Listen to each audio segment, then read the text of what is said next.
নমস্কার। গতদিন ফেসবুক থেকে আমার পছন্দের একটি লেখা পড়ে ভিডিও করে দিয়েছিলাম। তো সেই ভিডিওটাতে তোমরা অনেক ভালোবাসা দিয়েছো, তাই সকলকে অনেক ধন্যবাদ। তাই ভেবেছি এবার থেকে আমার পছন্দের কিছু কিছু লেখা তোমাদের সাথে শেয়ার করব। আজ তেমনই একটা দিন। লেখক রিফাত আল মেহেদিরই আরেকটি লেখা পড়ে শোনাচ্ছি।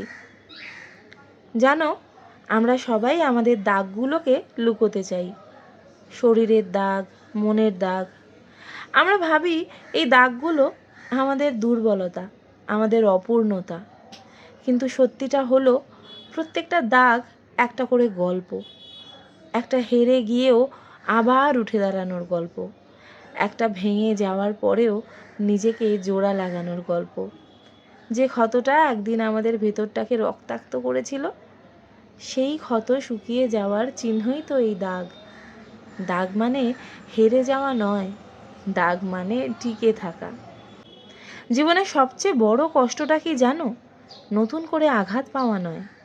সবচেয়ে বড় কষ্ট হলো নিজের ভিতরের দাগগুলোকে লুকিয়ে রেখে এমনভাবে হাসি মুখে বেঁচে থাকার অভিনয় করা, যেন আমাদের জীবনে কখনো কোনো ঝড়ই আসেনি।